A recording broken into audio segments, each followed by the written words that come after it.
see you all. Brianna's in the building. Okay, Greece. As Harden said, I'm ready for today. You ready for today? Let's go. We're going to get it. We're going hard today.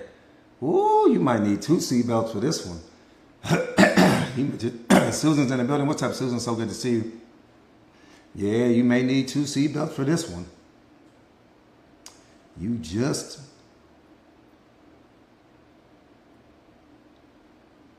Okay, Sophie, I got you. Absolutely, I got you. I'm going to see what your ear is like, Sophie. You know, you got to have the right ear. So I want to see what your ear is like. See if you can catch those moments, those little highlights in there. I'm going to see. I'm going to check and see. See what your ear game is like. Malaysia's in the building. What's up, Malaysia? So good to see you. Nah, Sophie says, you already know. Sophie, your ear game might be better than mine. You know, I can catch those moments. Some people miss the moment. Sophie. Some people miss the moment. They don't know where to start that. Start it right on that moment. They miss it. Kanisha's in the building. What's up, Kanisha?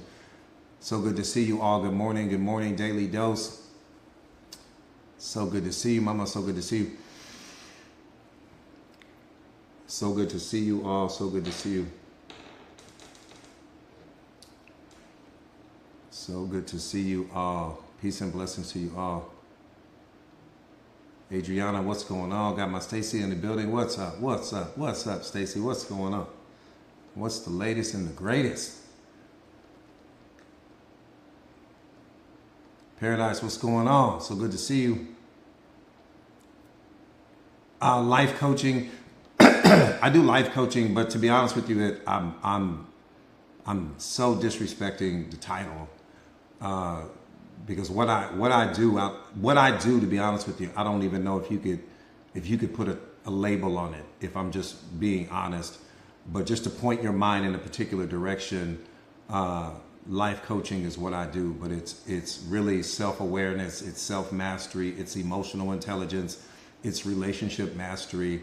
But the self-awareness is the grandfather of everything. It's the highest level of intelligence on the planet, because it's spiritual intelligence, right? What could possibly be more important than that? Self-mastery is great. Emotional intelligence is great. Wisdom is great. But nothing trumps self-awareness.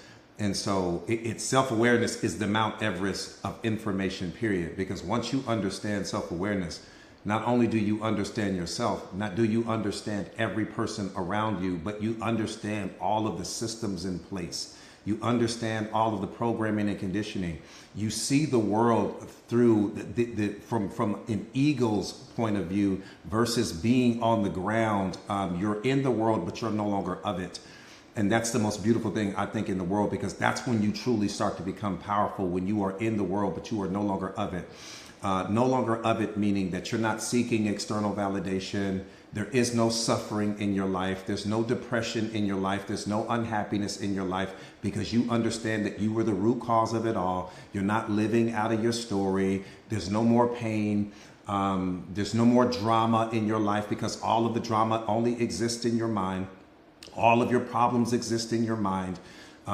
You are in direct alignment with reality. You're in direct alignment with unconditional love. You're in direct alignment with happiness. And you become a version of yourself that is just so magnetic that you just attract things to you. You attract money to you. I promise you it. I probably have 200 messages in my inbox right now from just opportunities. Because when you become self-aware, people just gravitate towards you. So whatever it is you're doing, whether you're a doctor, you're a lawyer, you're this, you're that, it just enhances whatever you're doing times 1,000.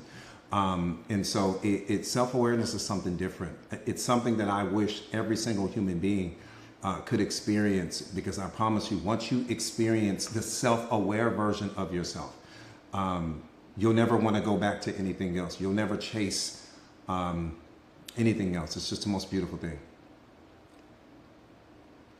It's the most beautiful thing. It's the most powerful thing on the planet.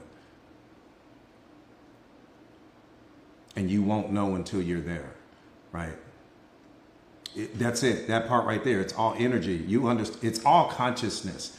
Really, is what it is. It's really just all consciousness.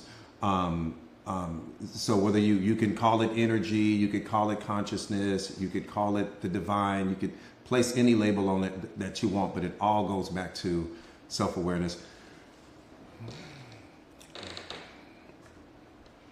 Right. All right. Yeah, you guys do me a favor and share the live to your stories. If you would, I would appreciate that. Share the live to your stories. Yeah, D, it's the thing that I wish. Soul is mind. Soul is mind. Soul is mind. Not brain. Soul is mind. And mind is made up of three different components. Or soul is made up of three different components, excuse me.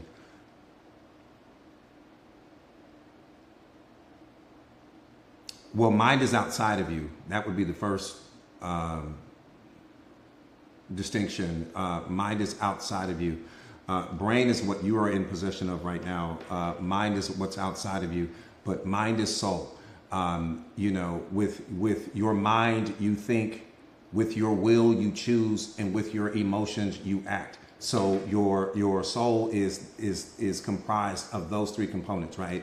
You know, mind, will, emotions, and then that's how you act, right? Mind is soul.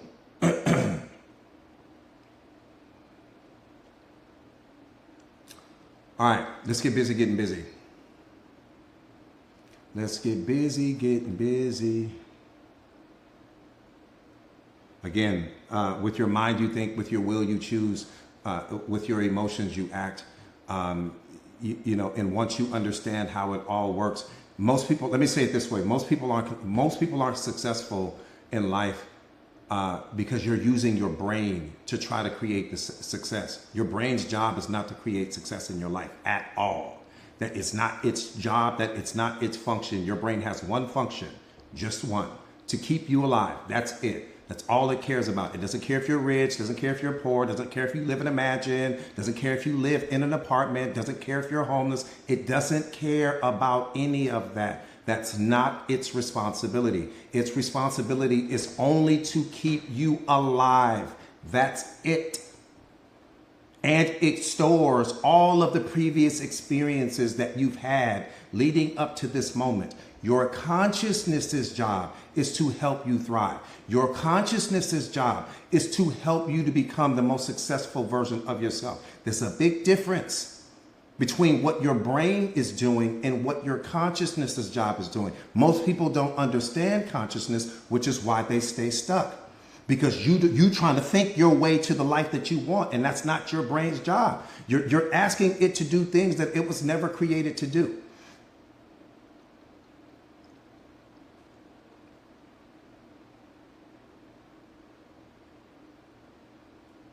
Right? You see what I'm saying? Consciousness. Everything is consciousness. So it's when you understand the difference. When you understand the difference between your brain and your consciousness, you'll truly understand how you become the most powerful and most successful version of yourself. That part right there, D. That part right there. All right.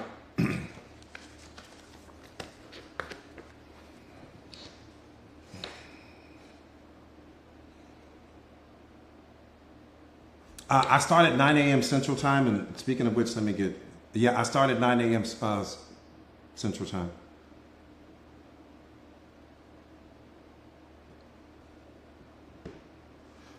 Yeah, with your mind you think, with your will you choose, with your emotions you act. That's soul. It's comprised of that right there.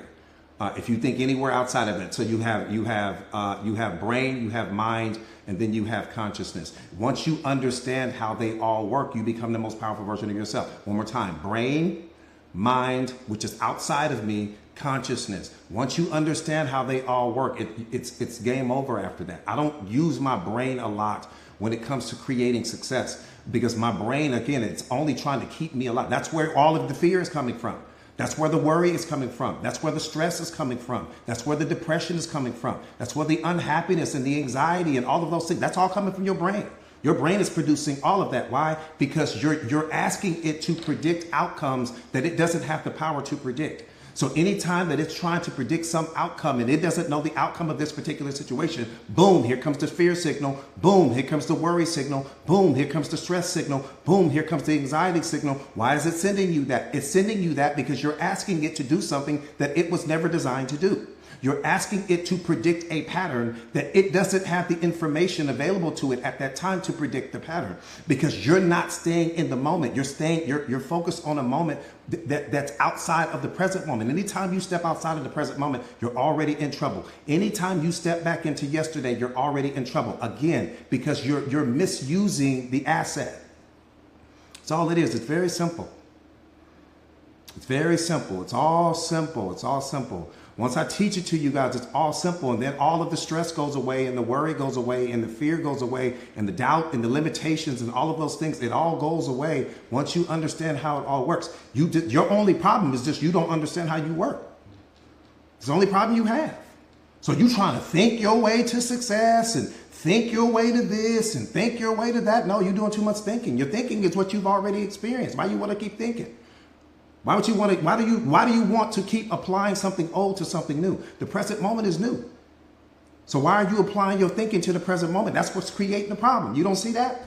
See, your brain is holding all of the programming and conditioning. It's holding every single experience that you've had leading up to this moment. You keep projecting some old experience onto this moment, which is producing the suffering. How is it producing the suffering, coach? It's producing the suffering because your programming and conditioning doesn't go with the moment.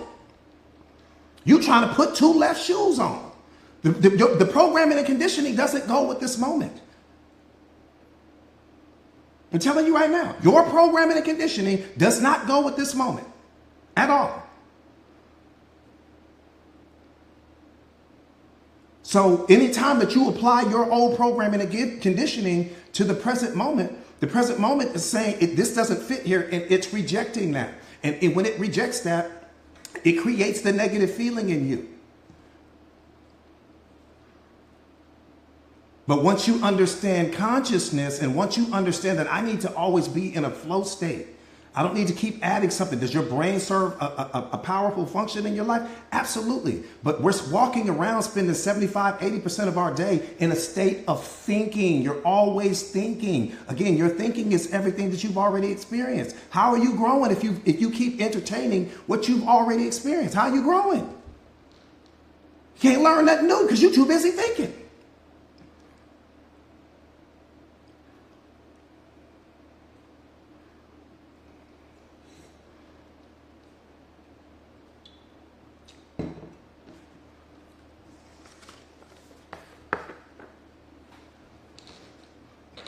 I promise you, I have zero stress in my life, zero unhappiness in my life, zero depression in my life, zero fear in my life. All of that stuff's gone. I'm like, damn, where'd everything go? Where'd everybody go? It's all gone. Why? Because I understand how I work. When you understand how you work, everything is easy after that. I retired. My brain very rarely gets to step in. You got the average person, your brain is driving the car and making the decisions and focus on where you're going. It's trying to build the company for you. It's not this job. It's not his job.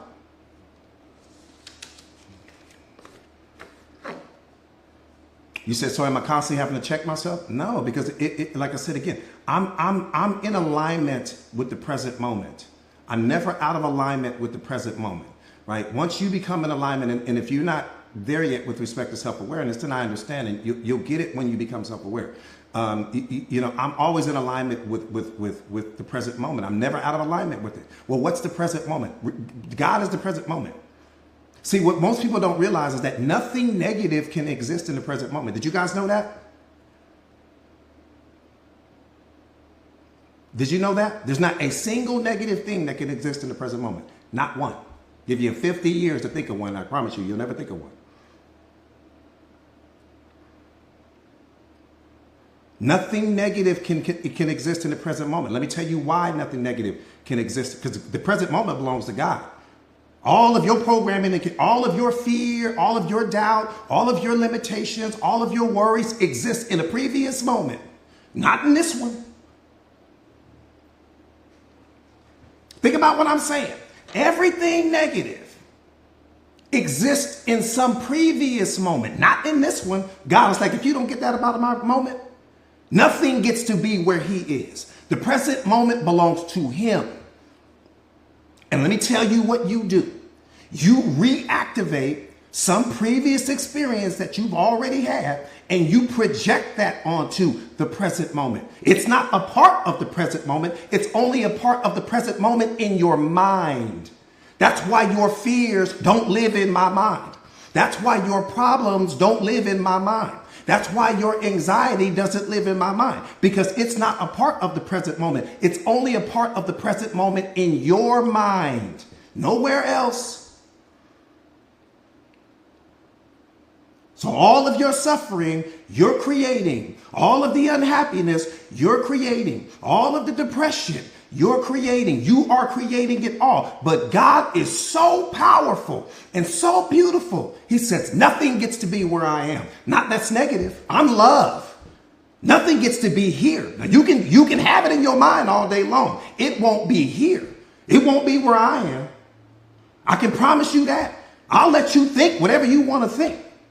But it will not be a part of my moment. And the day that you realize that, you'll wake up and you'll understand. There's not a single thing that's negative that can exist in the present moment. Everything that's negative is something that you're projecting onto the present moment, but it's actually not a part of the present moment. It's only a part of what's happening in your mind. Nowhere in reality. If I gave you $1 billion right now, you couldn't tell me where fear lives. Because it only lives in your mind. If I gave you $1 billion right now, you couldn't tell me where anxiety lives, because it only lives in your mind. If I gave you $1 billion, you couldn't tell me where depression lives, because it only lives in your mind. You're creating it all. But the same way that you can create the depression, you can create happiness. The same way that you can create the anxiety, you can create love. It's all a frequency. So if you're going to be creating something, why not create something that's going to empower you? You the creator. Why are you creating things that are diminishing you? Because you don't understand how you work.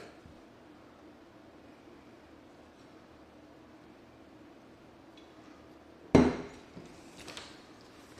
that make sense? So your problem is simple. It's easy.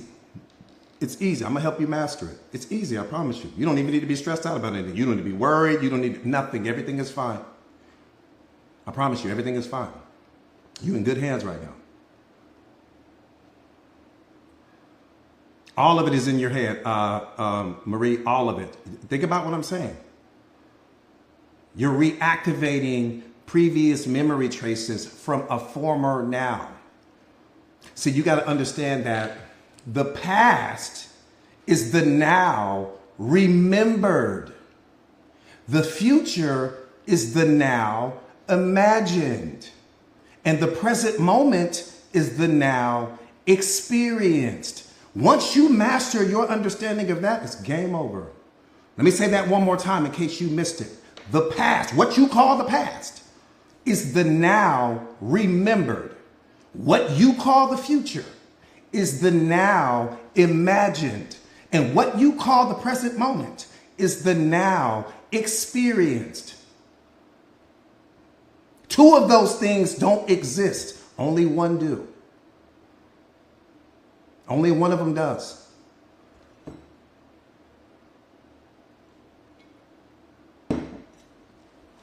Which means get out of the way. Which means you're the problem. Which means that, see, you got to love yourself enough. Here's the thing.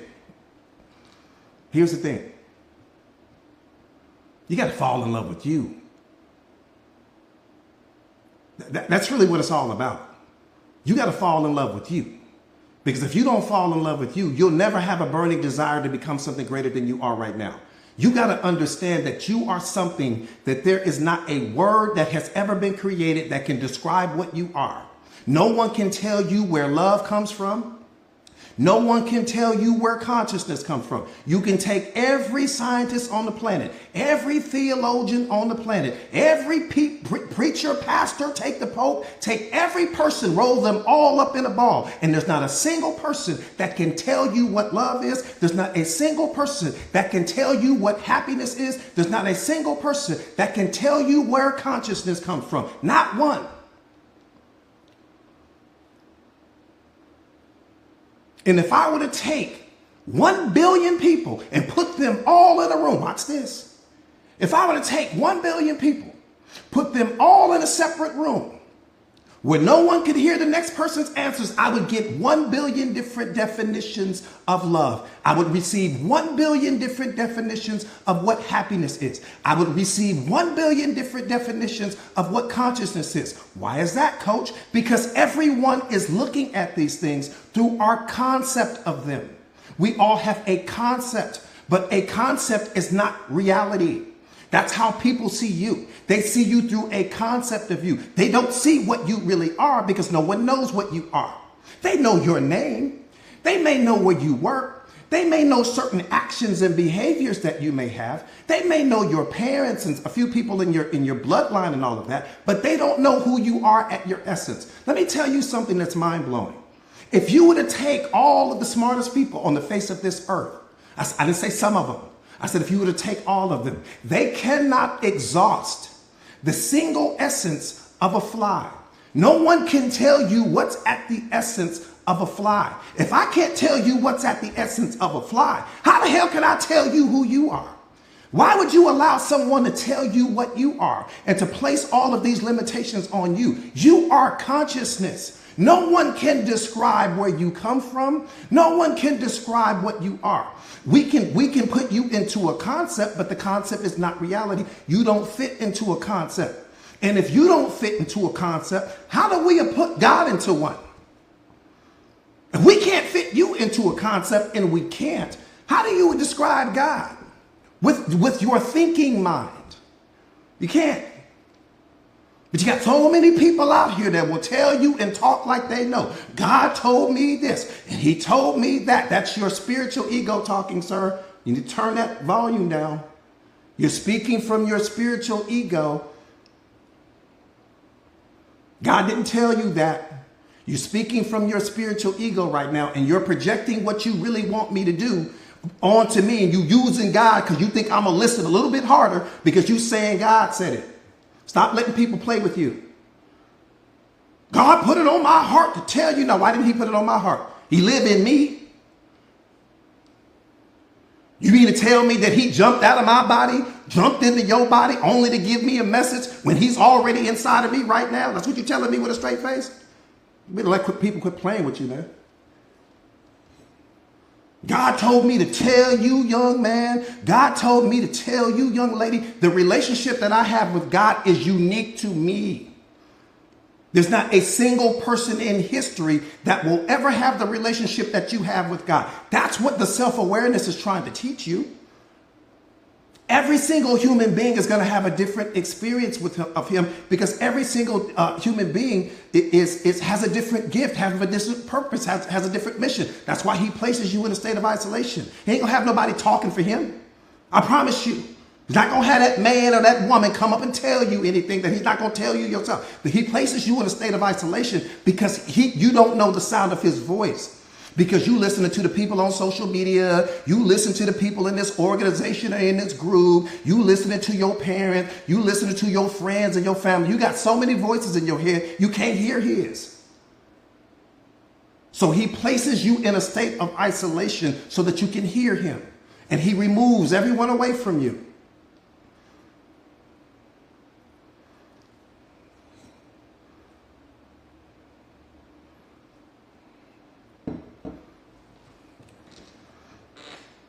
People have spiritual egos. That's what you develop. When you read these religious books and all of these things, you develop a spiritual ego. And when you develop the spiritual ego, you start projecting your spiritual ego. The same way you got an ego right now. You have a regular ego that comes from your programming and conditioning, and then you can develop a spiritual ego. People develop spiritual egos, and your spiritual ego sounds like something that God just might say. It sounds like something that goes, so God put it on my heart to come and tell you. No, he didn't do that. That's your spiritual ego talking. There's really something that you want me to do, and you're projecting what you think I should be doing in this moment, and you're utilizing God's name because it carries more weight than your opinion.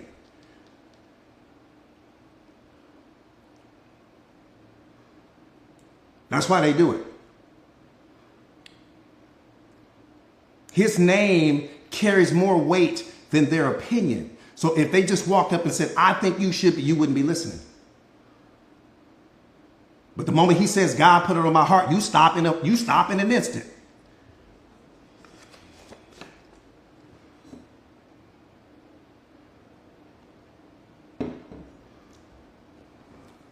I'm going to say something to you.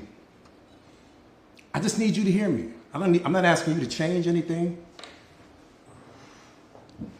Hang on, you guys.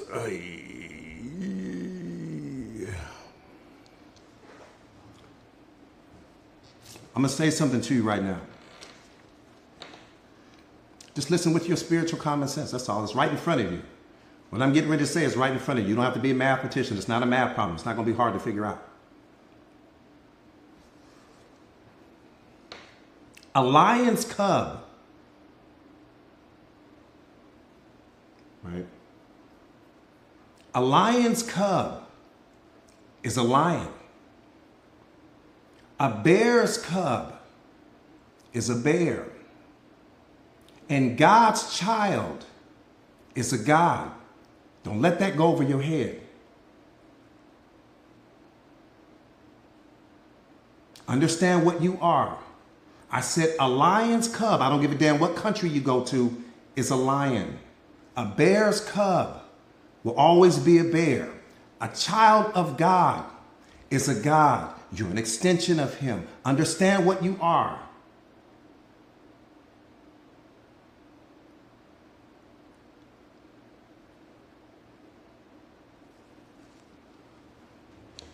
Stop letting people play with you. You're too powerful to let people play with you. You come from too much to let people play with you. All right, let's get busy. None of that was even about the live. Let's get busy. Let's get busy.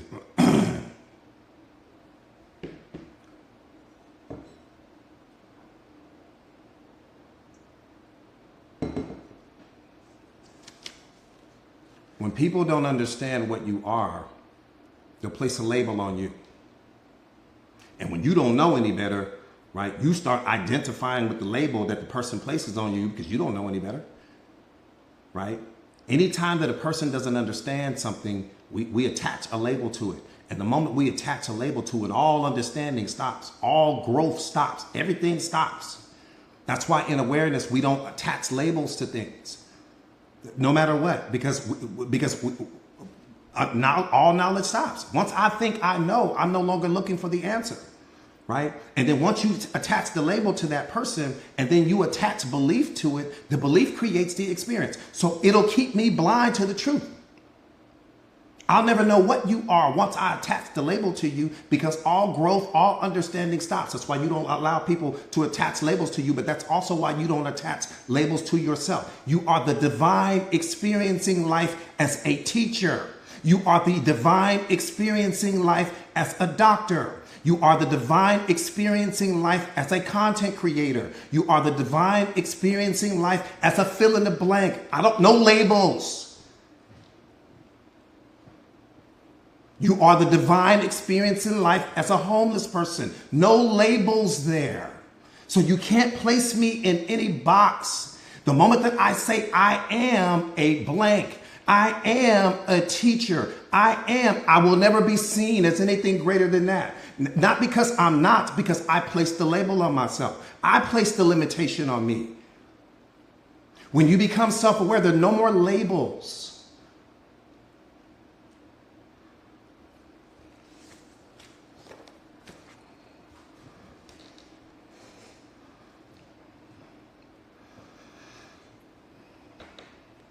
Let me say this.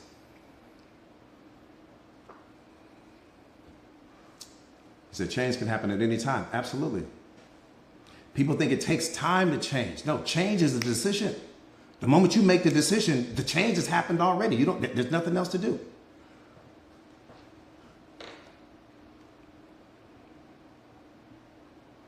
Let me say this to you. If you take care of this moment, the future will take care of itself. That's all you have to do. If you take care of this moment, the future will take care of itself. You don't need to worry about the future. You just need to take care of this moment. Because if I take care of this moment, the future is automatic. Why? Because the future is this moment imagined. That's the whole game. That's the whole art to life.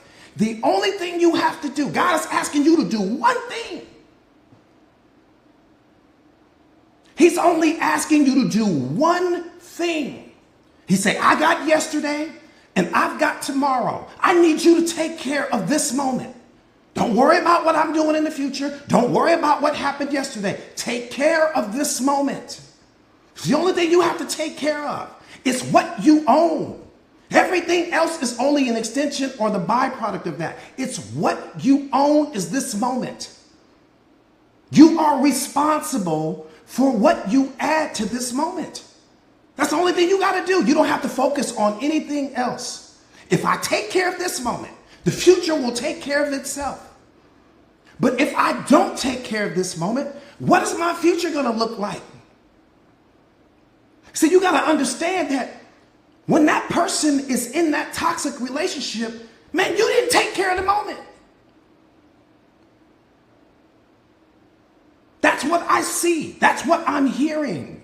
When you are in a toxic relationship, when you are in an abusive situation, that doesn't just start overnight.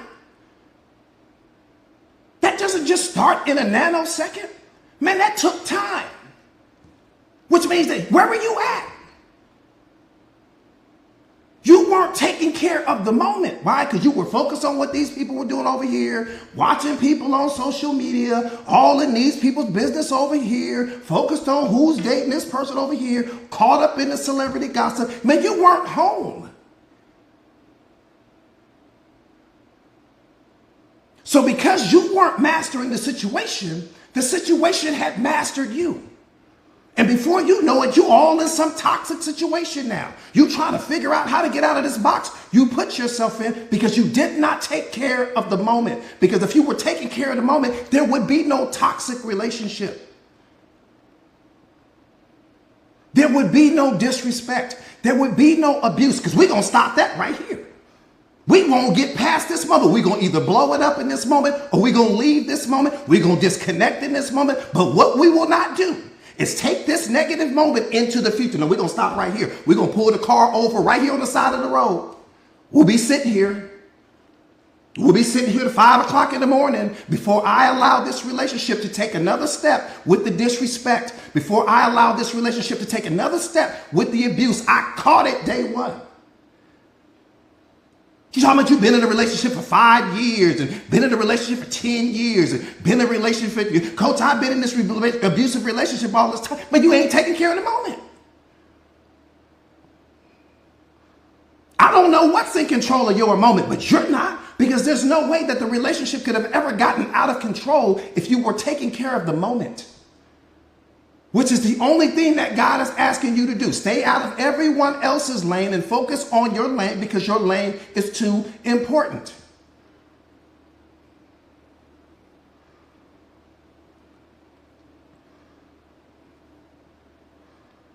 If you're not in control of the situation, then that can only mean that the situation is control of you. You always have to be in control of the situation. I don't give a damn what's going on. And you have to love yourself enough to walk out of any situation that's not loving you the way that you deserve to be loved. Period. That's not even open for discussion or debate. That's just where we start. That's where we start. I will leave you sitting here at this table eating dinner by yourself. I will leave you sitting here in the living room arguing by yourself. I'm walking out of every situation that takes me out of alignment with who I am. I'm walking out of every situation that takes me out of alignment with the way that God sees me. If you don't love me and respect me the way that God sees me, I'm out. I don't give a damn if we on the phone. I don't give a damn if we swimming in the pool. I don't give a damn if we climbing a mountain. I will leave you climbing by yourself. Because if you don't respect you, no one will. If you don't love you, no one will. People will play with you. I'm telling you now. They will play with your time. They will play with your energy. They will play with your emotions. They will play with your money. They will take everything they can from you and then go give somebody else everything that they didn't want to give you.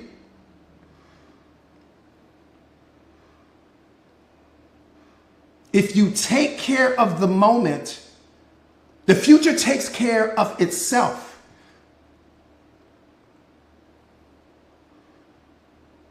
That's the only thing that you have to master. You don't have to master anything else. So the moment that the disrespect comes, we put the car in park right here. I don't give a damn where we are. Wait, when did we start doing that? When did we start doing that? When did you become this version of you? This is not who I met. We're going to blow the relationship up right here then. We're going to start high-fiving and peacing out and all of that right here, right now. Matter of fact, let me go get my duffel bag. Because if this is what it's getting ready to be, I already see what the future is. You showing me the future right now. See, because anything that you allow to get introduced into the relationship becomes a permanent part in the relationship. So if I dominate the moment, right? If I'm watching my moment and I see you come with the disrespect in that moment, the moment that I see the disrespect and I don't say anything about it and I turn down I just created the whole future. Whole future's created and I'm responsible for it. Don't blame the person. Stop blaming the person. You're responsible for what gets in your moment because the moment belongs to you. The moment doesn't belong to your significant other. It belongs to you. God gave the moment to you. Wasn't two sets of keys. He handed you the keys. He said, you take care of this moment. I got yesterday. I've got tomorrow. Hold this moment down. That's all he's asking you to do. He ain't asking you to save the world. He ain't asking you to end world hunger. He's asking you to take care of this moment. And if you take care of this moment, I'm building the future out for you. It's going to all be built out when you get there. We fumble that.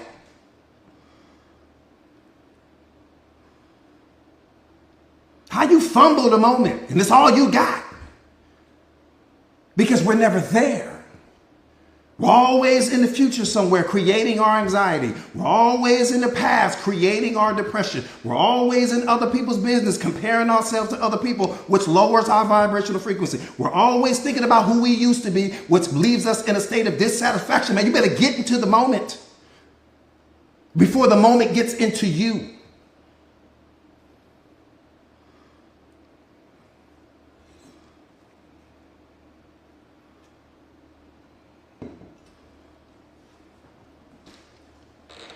I'm just telling you what's real.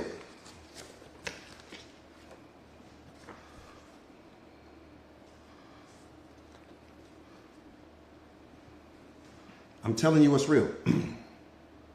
Your only job is to master this moment. That's it. That's it. Everything else is only the extension or the byproduct of that. See, because my thing is this. Boom, the moment. God gave me the moment. Okay, the moment belongs to me. Now, I get to choose what I add to the moment. I may want to add a steak dinner to the moment. I may want to add the gym to the moment. I may want to add a walk on the beach to the moment. I may want to go to the movies with my moment. I may want to add this person. Maybe I want to spend some time with this person. But the moment belongs to me. And so if you're unhappy right now for any reason, it's only because you've added something to your moment that no longer adds value to you. And you're having a negative reaction to whatever it is that you've added to your moment. See, reality provides the stimulus, but you provide the reaction. So something that you added, God didn't add it, your kids didn't add it, the people on social, you added it. So your job, because you added it, you're also the only person or the only thing that can subtract what you've added. No one else can do it. So if you're unhappy for any reason in this moment right now, it is because you've added something to your moment that no longer adds value to you, period. The $1 billion question is, what are you going to do?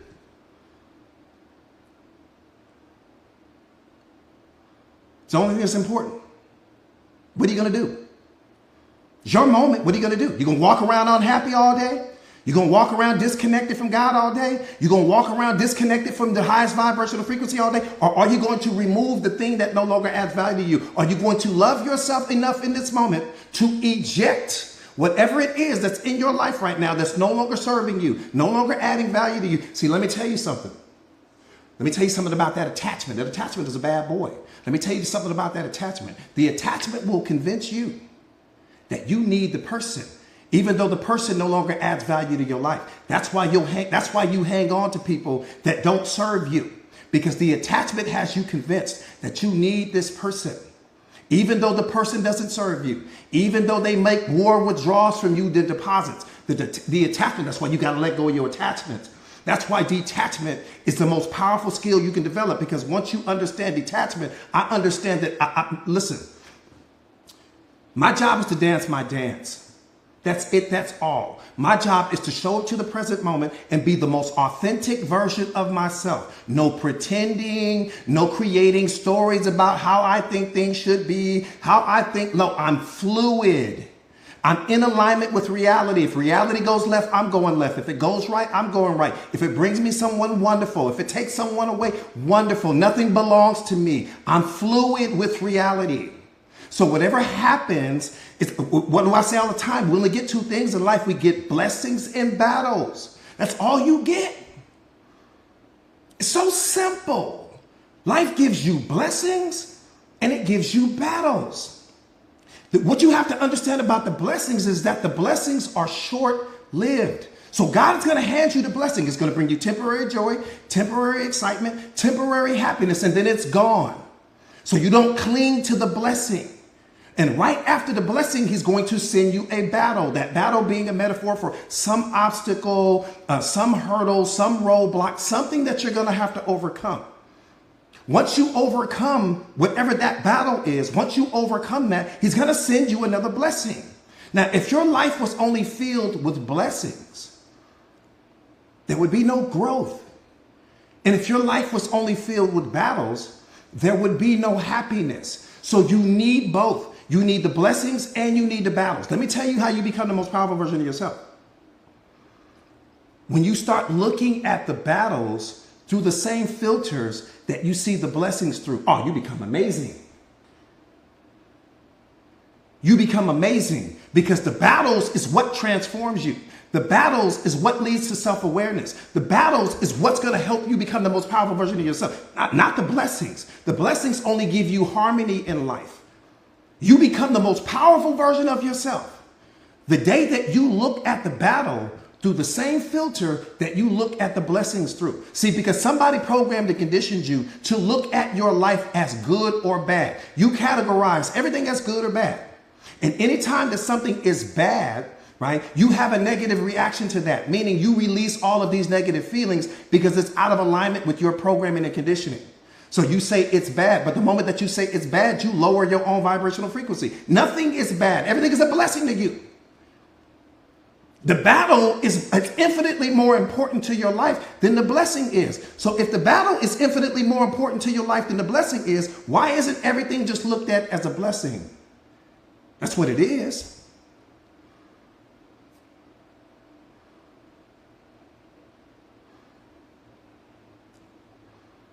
You need the battles. Without the battles, you don't become self-aware. Without the battles, you don't become the most powerful. I don't give a damn how many blessings you have. It will never transform you into the most powerful version of yourself. Never. If I removed every single battle out of your life that you've already overcome, you would be a shell of yourself right now.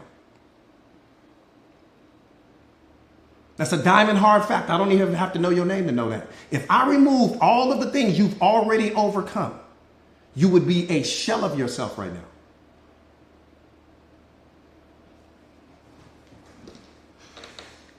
You need the battles. But the problem is that you're looking at the battles as something being wrong. And here's what I need you to understand.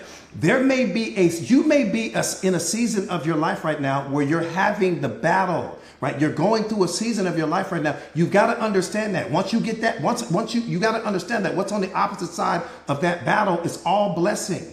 And then once you get that blessing, it's going to be short-lived. Whether you get the new house, or you get the new apartment, or you get the new significant other, you get the new this, you get to do that. You're going to have another battle again. Why? Because he's transforming you. It's all growth. All of the battles represent growth. The blessings represent temporary joy, temporary happiness, temporary excitement. That's it. So the combination of the two is what transforms you into the most powerful version of yourself. I only see everything as blessings. I don't even look at it as a battle. How can I look at something as a battle if it's helping me to become the greatest version of myself? Why would I look at it through a negative filter? If it's helping me to become something that I would never have become had I not gone through this, why would I look at it through a negative filter and punish myself at the same time?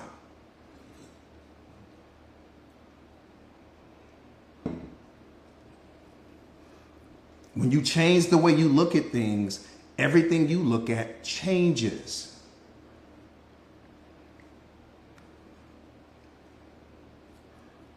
That part right there, Juliet, the battle is the gift. Because the battle is what leads you to self-awareness. The battle is the gift, not the blessing. The blessings are wonderful, don't get me wrong, you need them, but nothing is like the battles. Nothing. Nothing is like the battles. Your emotions are not the problem. You ignoring them is the problem. You not understanding how you work is the problem. You allowing people to disrespect you is the problem. You showing up small in certain situations is the problem. Your emotions is not the problem. You ignoring them is the problem.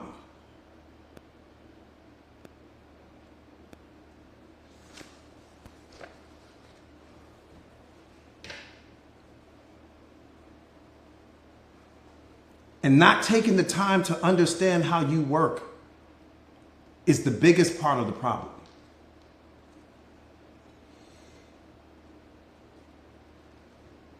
That part right there. That part right there. That part right there. I love you too, Danny. That part right there. And here's it. You clinging and being attached to the person that is causing and creating the negative emotions to begin with is the biggest problem. I said you clinging and being attached to the person, place, or thing that's causing all of the negative emotions to show up in your life to begin with is the biggest part of the problem. How are you hanging on to the thing that's causing the problems? You know how many people I coach every single day? You wake up unhappy every day, depressed, sad, but you're hanging on to the thing that's creating the negative emotions. And the emotions are not the problem. You not understanding why they are showing up is the problem. That's the problem. The emotions are the best thing that happened to you. Why? Because you attracted them into your life. You added something to your moment. Whatever the thing is that you've added to your moment, you are having a negative reaction. You got to understand, people don't create your negative emotions.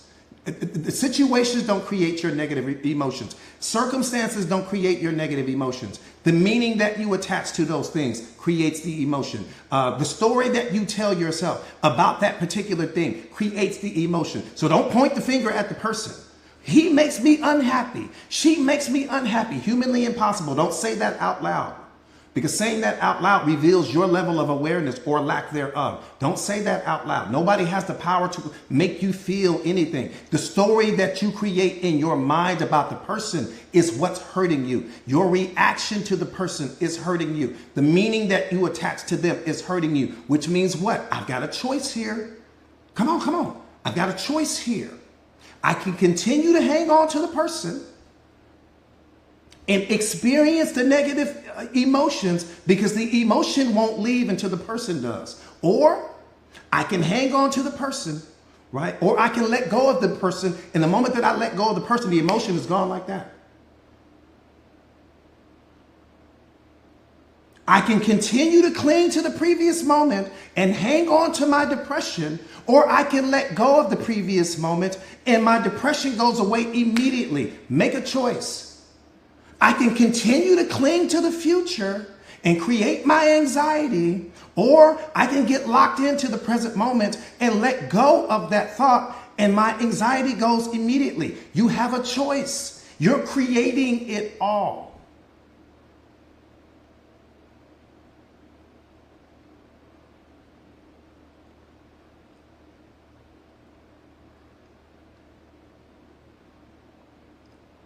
That's a choice you got to make. I'm not going to put my thumb on the scale with respect to what choice you got to make. But that at the end of the day, like I said again, boom, the moment belongs to you, right? The moment belongs to you. Let me say it this way. You're the sky, okay? You're the sky. Every negative emotion that you will ever experience is only a cloud in your sky. You have to understand why certain clouds are showing up in your sky. Why is this cloud called depression showing up? I'm clinging to some previous experience. And because I'm clinging to the previous experience, I can't dominate the moment. I can't be in the present moment and clinging to a previous moment at the same time. So the depression is coming to let me know you have to let go of me. Because if you don't let go of me, you're going to create a traffic jam in your mind because the present moment can't break through because you're not home. It's knocking at the door. No one's answering. Why? Because you're hanging on to some previous experience. That's why I'm here. I don't want to be here, but I'm here to let you know you have to let go of me. I can't leave until you let go of me. That's what if the depression could speak, that's what it would say to you.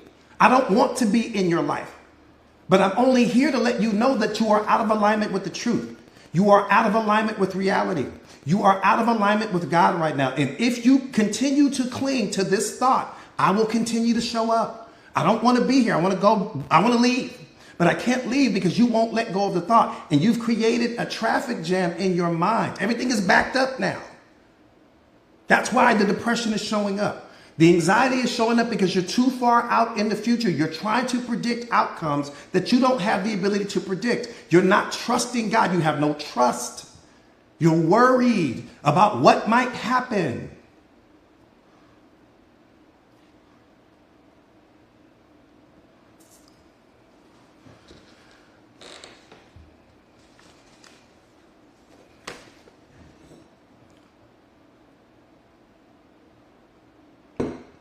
You got to understand how powerful you are. You got to understand how you work.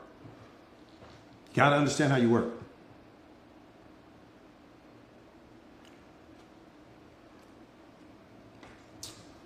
Hang on, you guys.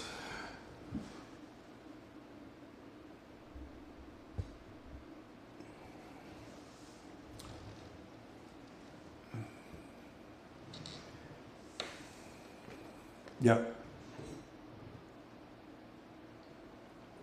All right. The formula is simple. It's a 3-step formula. I teach this to people all over the world. It's a 3-step formula. It's simple. Number 1, get in touch with the negative feeling. Why do I need to get in touch with the negative feeling? You need to get in touch with the negative feeling because you're having a negative reaction to something in your environment. Again, the moment belongs to you. Something you have added to your moment is causing you to have a negative reaction.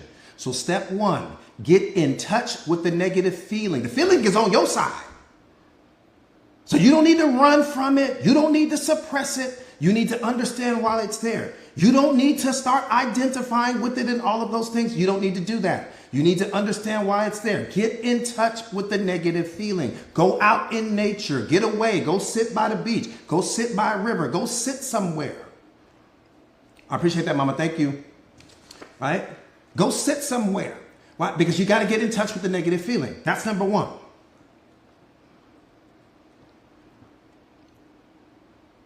One more time, you're getting in touch with the negative feeling because something in your immediate environment no longer adds value to you. That's why you're getting in touch. So you're doing it from a place of non-emotion. There's nothing to become emotional about. There's nothing to become upset about. Okay? I'm looking at my life from a detached perspective. I'm scanning my environment and I'm saying what in my life no longer adds value to me. Once I identify what that thing is that no longer adds value to me, that's sending that depression cloud, that's sending that unhappiness cloud, I've got a choice to make now. I'm either hang on to the thing and the cloud will stay there, or I can remove the thing and the cloud leaves. That's the choice you have to make. So that's step one. Step two, understand that the feeling is in you. It's not in reality. It's not in your kids. It's not in your significant other. It's not on social media. It's in you. So the one that needs to change is you. Don't try to change the people because that won't solve the problem. There's something in you that's causing you to have a negative reaction to something that you have added in your environment. So you don't try to change the environment, you change yourself. And when you change yourself, the environment changes simultaneously. How do I change myself? I increase my awareness. Why am I rejecting this person? What is it about that person that's causing me to have a negative reaction? The person represents reality. So anytime that you reject reality or you resist reality, you're going to suffer in that moment. There's something that you're not accepting. That means that you lack emotional intelligence. Why? Because you're still running your program. You've got a mental checklist here, and your mental checklist is comprised of your programming and conditioning, which means that this person doesn't check certain boxes on your list with respect to what you think a good person is, what you think pretty is, what you think smart is, what you think funny is. They don't make your list, and when they don't make your list, you reject the person. So the one that needs to change is the list, not the person. Does that make sense?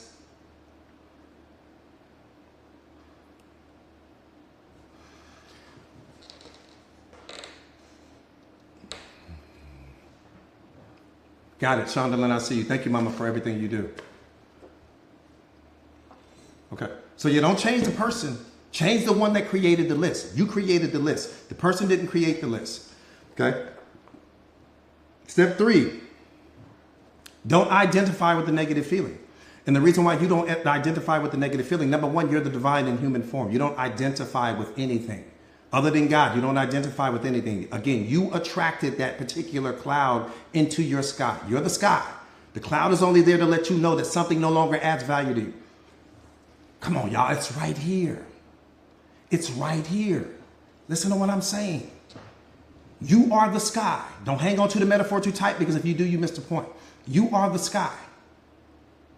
Okay? Every negative emotion that you experience is only a cloud in your sky. The cloud is on your side. The cloud is only there to let you know something doesn't work for you anymore. Something doesn't add value to you anymore. You are out of alignment with the truth. You are out of alignment with reality. And most importantly, you are out of alignment with God. God put a whole system in you to make sure that you would know anytime that you are disconnected from Him. That's what the emotions are there. They're tapping you on the shoulder and they're saying, wait a minute, you tripping right now. You chasing this person, that means you already lost yourself. You clinging to yesterday, you creating the depression. You stepping outside of the present moment, you creating the anxiety. Wait, what are we doing here? Your job is just to master the moment. You all over here. So the negative emotions are coming to let you know that you are out of alignment. That's it. You don't need to talk to no therapist. You don't need to talk to the psychiatrist. You don't need to talk to the pastor. You need to understand how you work. It's so simple. Every single negative emotion is coming because you are out of alignment with reality. You're out of alignment with the truth. You are disconnected from God in that moment. You're either in a previous moment or you're in some future moment, but you're not in this one. And you've got all of this traffic built up because you're hanging on. How can you experience this moment if you're hanging on to the next one? If you're hanging on to the previous one?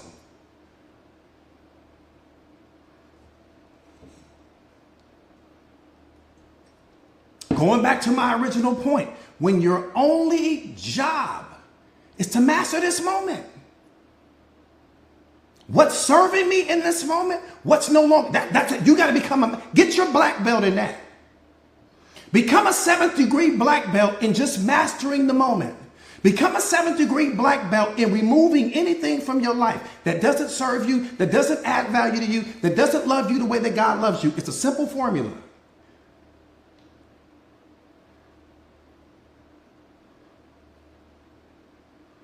Simple formula. See, let me tell you how cold God is. You judge other people, but he doesn't judge you. Make it make sense. You reject people, but he doesn't reject you. Make it make sense. Every single thing that we do to other people, he's never done to you. I said never. I don't even have to know your name, and I know that. We make assumptions about people, but he doesn't do that to you. We project our wounds onto people, but he doesn't do that to you. Stay in alignment with who he is. He's the blueprint. He's the formula. He's the map. And the only thing that you have to do is dominate this moment. Be what you are. You were created to give love, not to seek it. The moment you go out seeking it, you're already disconnected from it. The moment that you have to go looking for it means that you're not in possession of it.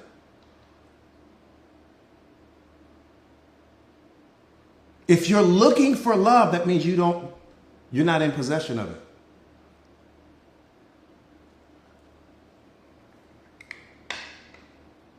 You're not in possession of it. That's why you're looking.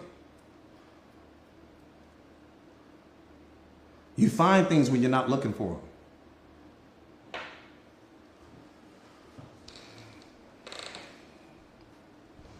That's your whole job, is to give love, not to seek it. You got the best job in the world. I don't know a job on the planet that's better than that. The only thing he wants you to do is give away everything that you are. Give away the love. Nobody can take anything from you because I'm always in a constant state of giving it. And it doesn't matter. Somebody asked me that question the other day. About, what if you give love to someone and they're not giving love to you? I want to say, I'm probably butchering this, but giving love to someone and basically they're disrespectful to you. It doesn't matter what other people are. It only matters what you are. Don't transform who you are to be what this person is now, because you're going to always be unhappy. If every time you meet someone, people are suffering. That's why awareness is so important. People are walking around suffering. Stop looking at the pretending. Stop looking at people's highlight reels on social media. That's not what's going on behind the scenes. People are suffering.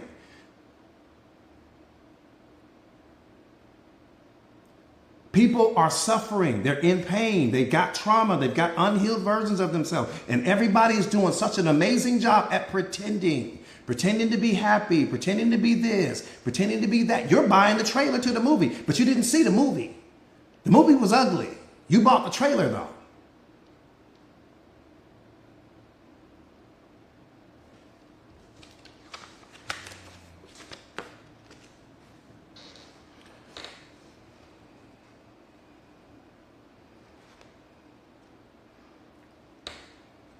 Let me tell you something. Let me tell you something that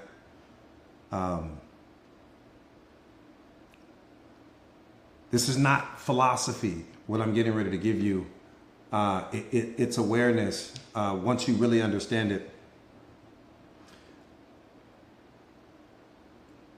just let this hit your spiritual mind real quick. Let this hit your spiritual mind. Somebody said they got pages of notes, huh? Let this hit your spiritual mind real quick.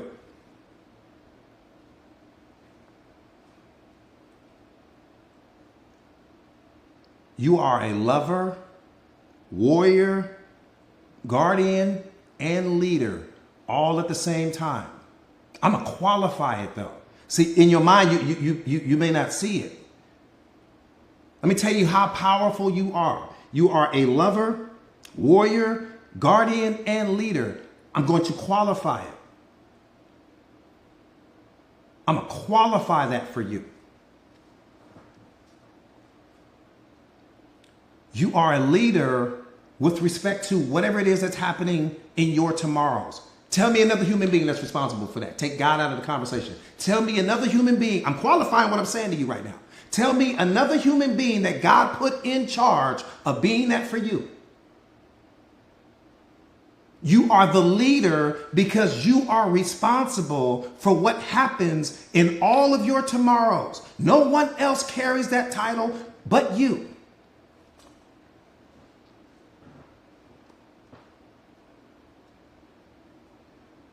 You are the guardian at the gate of your happiness because that assignment can never be in anyone else's hands. What does that mean? What that means is this. You protect that gate. Protect that gate meaning who you allow to have access to you, who you add to your life. Because whoever it is that you add to your life and whoever it is that you have access to, you're either going to have a positive reaction to that person or a negative reaction. But you are the guardian at the gate.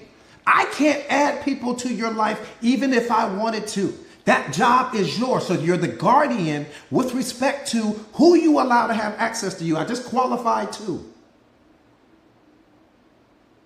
Nobody else carries that title but you.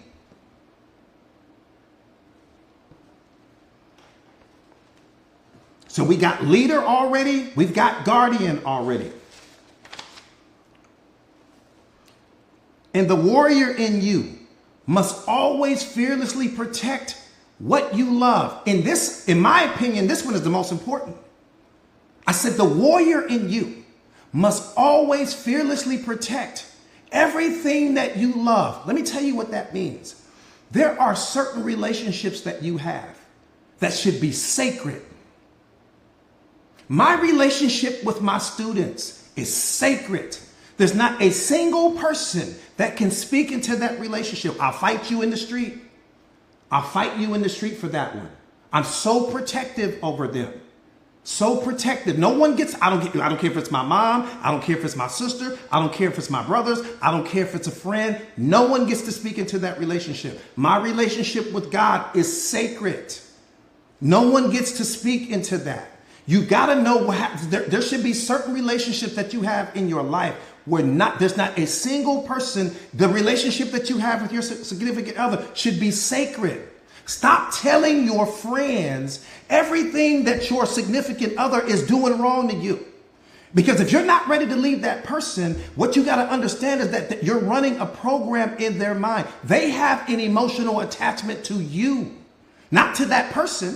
So when you go and you vent to them, telling them everything that he's doing this wrong and he's doing that wrong and he hasn't done this and he hasn't done that, and you don't plan on leaving the person, understand that you're building a program in their mind. And every time they see this person that you claim to love, that you stand with, they're going to see that person through a negative filter. And then every time that person comes around your friend, they're going to feel weird. You're going to be like, why your friends always look at me like that? Not even knowing that you're the one telling them all your business. There are certain things, your relationship with your significant other, whoever that person might be, should be sacred. No one should be able to speak into that. And if the relationship is so bad that you got to run and vent to all of these people, well, then leave the relationship. If it's so bad, just walk out of the relationship. And if you're going to talk to anyone about the relationship, talk to God about the relationship, because your friends can't help you. If you're going to vent to anyone, vent to him about it. I see this happening time after time after time after time. But you got to understand, when we go and we dump everything that's going wrong in our relationship with our significant other, never realizing, you don't realize this. People who lack self-awareness don't realize this. You're creating a program in their mind. Every time you tell them something about your significant other that's not seeing them in the best and most positive light, you're building a program. And every time they see your significant other, that program starts running. Your significant other can literally become the CEO of Pepsi. And guess what your friend's gonna say? Yeah, he might be the CEO of Pepsi, but he still be disrespecting her. He might be the CEO of Pepsi, but he still don't do this and that. He might be the CEO of Pepsi, but they gonna always look through the negative filter first before they ever see the positive. And guess who created that? You did. If the relationship is that bad that you got to complain and complain and complain and complain about the relationship, just walk away from the relationship.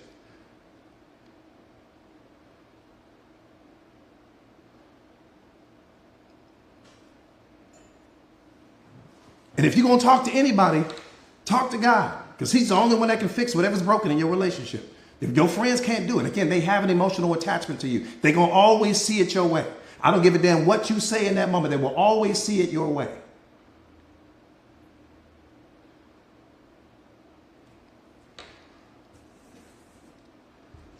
Does that make sense? I understand we make mistakes, and I understand when we lack self-awareness, we don't really know what we're doing sometimes. You got to understand, man, every time you start talking to people about what's happening, you building a program in their mind, they will never see your partner the way you do ever again. Here's what's crazy. You and your partner might get in the fight, right? You get in the fight. An hour later, you over the fight. You ain't even tripping no more, but you done already told them. So you got past it. Now y'all back pillow talking and cupcaking and making love and all of these other things. But they got a negative program running. And that program will always run. It will never be dismantled, ever. You already got past it. You ain't even tripping anymore. You forgot that you told them.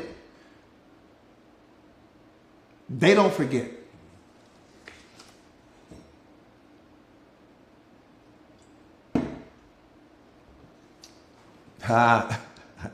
Y'all funny, man. That part right there, Lynette, I'm telling you, you building a whole program in them people's mind, and they will never see your partner through a glowing light. Ever, ever, ever, ever, ever. That's the worst mistake you can ever make. You want to turn your friends and your man into enemies? Keep telling them your business. And what's going to happen is that because they're running a program, anytime they see that person, their vibrational frequency is going to start to emit from whatever that program is. And your partner will be in the room with them and he'll feel the energy. Now, he won't know because he won't know what you told him. But he'll feel the energy from that. He'll feel that their energy is off. I always feel weird when I get around your friends. That's why.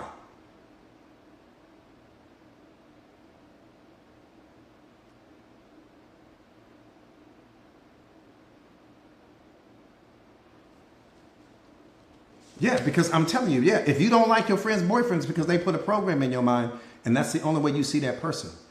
This is just awareness. People just need to understand that. Like, I don't, like I said again, it's you being the warrior with respect to that means that there's just certain relationships that have to be sacred, right? The relationship between me and my students is sacred. It's sacred. There's not a person on the planet that can speak into that. It's sacred. The relationship I have with God, it's sacred. The relationship with myself, it's sacred. There's just certain relationships that are sacred that people have to know. You don't even get that. And before you even start speaking into it, park, freeze. Hold up, pump, stop right there. Before you even get comfortable, stop right there. Because you're in a lane right now that you don't belong. You got to put people in their place quick. I'm talking about put all the brakes on. Put 3 brakes on. The emergency brake, put the brake on in the trunk, put all of the brakes on. Stop right there. Let me stop you right there because you're speaking into something you have no business speaking into. And you got to let people know that. And once you check people on that, then they'll understand. Again, you give people a world-class education into how to treat you based upon what you accept or tolerate, right? The moment belongs to you. One more time, you got to dominate that moment. What you mean we tolerate the disrespect? We don't do disrespect. I don't know where they do that at. Ooh, I got to say this. Ooh, I got to say this right here. Ooh. Ooh. Ooh, ooh, ooh, ooh, ooh, ooh, ooh. Vonnie, I'm telling you, I'm finna come. You can start the space shuttle, Vonnie. Vonnie, start the space shuttle, because when I say what I gotta say, we're gonna take off running to the space shuttle, lock the door, we're gonna take off. Vonnie, they're gonna be coming, Vonnie. I'm telling you, they're gonna be chasing us. I'm telling you, pump the gas pedal 2 times. Hit it, then start it. You gotta turn the AC off before you start it, though, because you know it won't start as long as the AC running. Turn the AC off, hit the gas pedal 2 times, start that bad boy. You got to have the engine running, Bonnie, have the engine running. Because when I say what I'm getting ready to say, I'm going to take off running, I'm telling you. I'm going to take off running right now because I'm going to hit you hard with this one. Ooh, I'm going to hit you so hard with this one. I'm going to hit you hard with this one. Start the space shuttle. You know we only got one seat belt, even though it's got 2 seats in it. So we're going to have to share the seat belt. All right, here we go.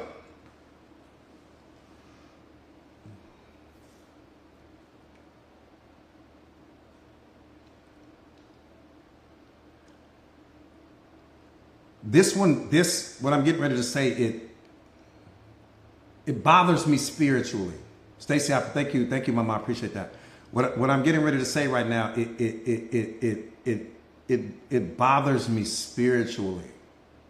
Spiritually, it messes me all up. Just even saying it, I'm getting emotional right now. Just saying it, just thinking about it.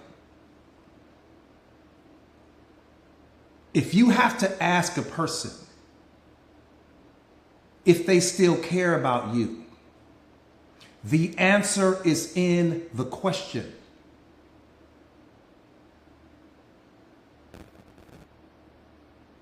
I said, if you have to ask a person if they still care about you, the answer is in the question.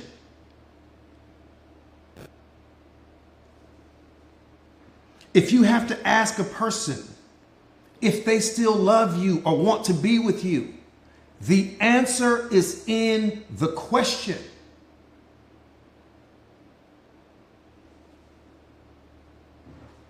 The fact that their behavior has led you to this line of questioning is the only answer that you need. Something about their behavior has led you to this line of questioning. Well, you got to ask the person, do you still want to be with me? And do you still love me? And is this still worth fighting for? You got the answer. The fact that you are confused. See, there's nothing on the planet more clear-sighted than love. Nothing. People say love is blind, coach. Nothing could be further from the truth. Your attachments keep you blind. Clinging to people keep you blind. Your programming and conditioning projected onto the present moment keeps you blind. Not love. Love is the most clear-sighted thing in the world. It's a universal language. I don't give a damn what country you're in. You'll feel it. If you're not... Come on, Tara. We got to tell them. I don't care where you are. You can be in China. You can be in Africa. You can be in some country they don't even speak your language. I promise you right now, when love's presence shows up, you feel it. You don't have to speak the language. You will feel it. Because God is love. That's why he made sure that it would transcend any language barriers. So you mean to tell me you in a relationship where you both speak the same language and you questioning whether or not this person loves you?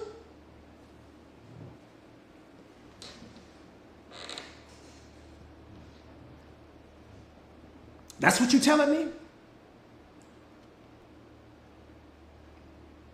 I said you in a whole relationship. You got to speak the same language.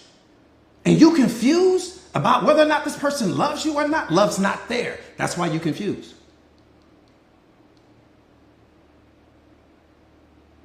Love's presence is not there. That's why you are confused. You don't know what's there, but love is most definitely not, because if it was there, you would know.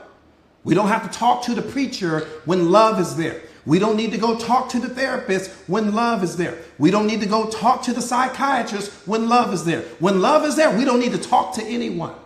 Because when love is there, whatever it is about my behavior that's causing a negative reaction in you, I'm stopping it immediately. I don't need to go to somewhere so somebody can give me all of these rules that I need to follow about how to start loving you again and how to jumpstart the happiness again and how to create the spark again. When love is there, you don't have to do any of that. When love is not there, then you do that.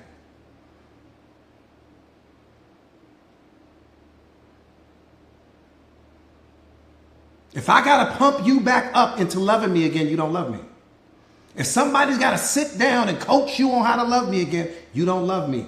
If somebody's got to hook the jumper cables up to your emotions again to get you to start feeling it, get you to start communicating it, get you to start showing up for me, and get you to just the bare minimum, love's not there.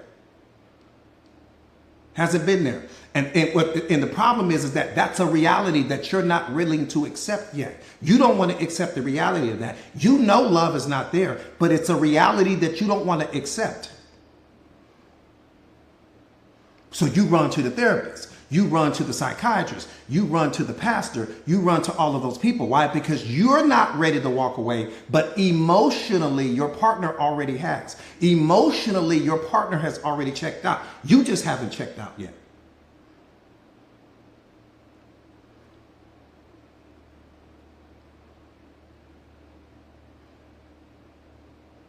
I'm just hitting you with the truth. Somebody checked out. The moment we have to go talk to someone, someone checked out already. The minute we got in the car, the relationship was over. The minute we got in the car and I put it in drive so that we could head to the therapist, we could head to the pastor, we were already in trouble. We were only trying to preserve what was already broken. We were only trying to prolong what was already over with.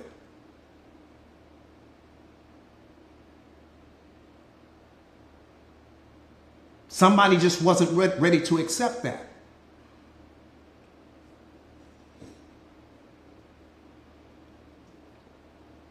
No two people fall in love at the same time. No two people fall out of love at the same time. Someone's always in it first. Someone's always in it last. That's a diamond hard fact.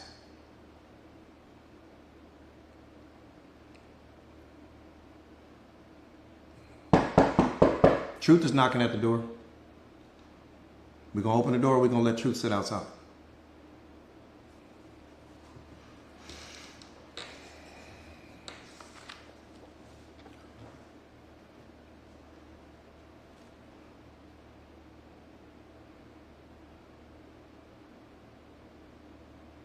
So one more time. If you have to ask the person if they still care about you, the answer is in your question. If you have to ask the person if you still want this, the answer is in the question. If you have to ask that person if they still love you, the answer is in the question. The problem is there's a reality in that moment that you're not willing to accept. You're not ready to accept the reality of the situation. I understand that. One more time. No two people fall in love at the same time. No two people fall out of love at the same time. Someone is always first. Someone is always last. There's always someone that's not ready for the party to be over yet.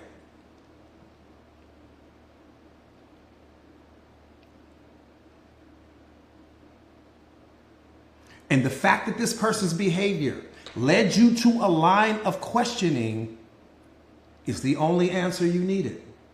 See, I never worry about the action. What I worry about is the thought that fathered the action. What was the thought that made you need to go ask the question to begin with? That's where the truth lives. Don't let that go over your head. One more time, it's never about the action. It's always about the thought that fathered the action. We get the action when you walked up and asked that person if they still wanted this or that. What I'm concerned about was, what was that thought you had? Talk to me about the thought. Talk to me about that thought that you sat with and sat with and sat with until you developed enough courage to go and talk to your partner. Talk to me about that thought, because that's where all of the truth lives. The truth is not found in what you did. The truth is found in what you were thinking before you did what you did.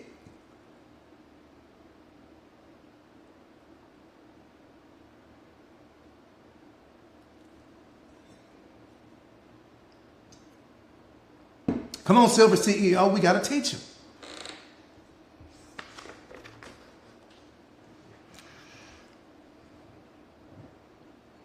Let me say this.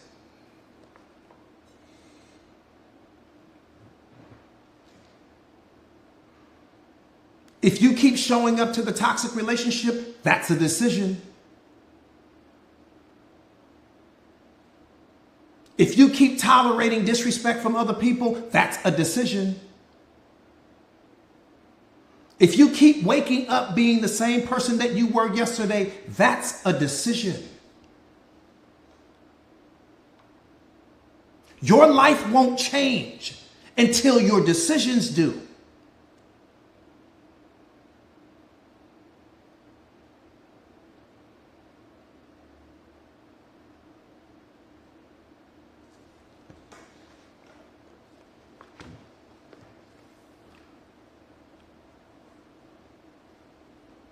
I'm telling you, the life that you want is on the opposite side of the decisions that you're afraid to make.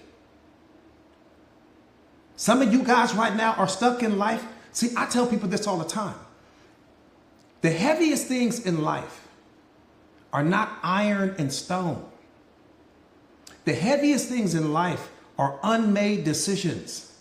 Some of you guys are stuck because there's some decisions that you need to make about your life regarding things that no longer add value to you, things that no longer serve you. And you're stuck right now because you don't know what to do. You're hanging on to the comfort zone, or you're hanging on to this life that you built with this person. Maybe you got credit tied up with this person. Maybe you got some assets with this person. Maybe you have a business with this person. Maybe you have a home. Maybe you have kids with this person. There's something wrapped up, but emotionally you want to check out, but fear is keeping you there. One more time. Fear is, you don't fear the future. It's humanly impossible for you to fear the future. What you fear is what you imagine might happen in the future. You're trying to predict something that you don't have the power to predict. That's what's keeping you stuck. What God needs you to do is take action. He said, I got you, but you're not trusting him. You stand in a situation, waking up unhappy every day, waking up moody every day, waking up heavy every day. You've lost your capacity for joy. You've lost your zest for life. You've lost your bounce. You've lost your glow because you're hanging on to a situation that mentally and emotionally you've checked out of, but it's convenient for you at the same time. So you stay. Because oftentimes what happens is that we're more concerned with how our life looks to other people than how it feels to us. So your life may look amazing to all of the people on social media and your little family and your little friends. They look like you got it all together. But internally, you're a mess. You probably haven't been happy in years.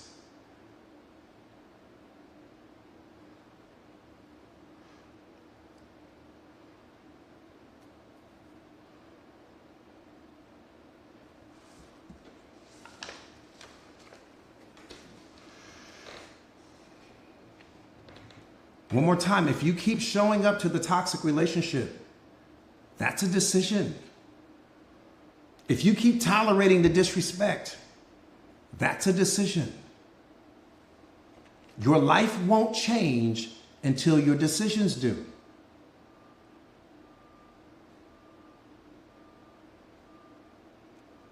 So understand that you're creating the life. You're either going to spend your time building the life that you want, or you're going to spend your time creating more of what you don't want. But the time is being spent regardless. So you will either spend your time building the life that you want, or you're going to spend your time building more of what you don't want. But you're spending the time anyways. So if I'm spending the time anyways, why wouldn't I be spending that time building what I want versus experiencing more of what I already don't want? Make it make sense. I can't keep waking up every single day experiencing more of what I don't want. Can't do it. I love me too much for that. How much do you love you? That's the billion-dollar question.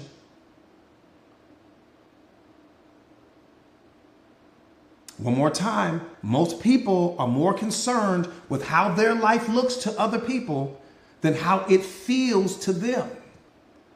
So as long as it looks good in the eyes of everyone else, you happy.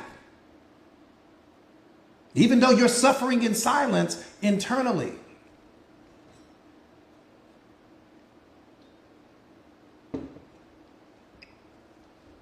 Make it make sense.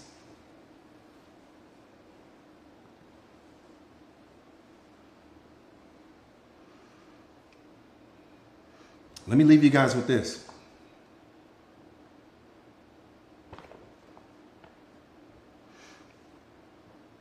People think that it takes time to change your life.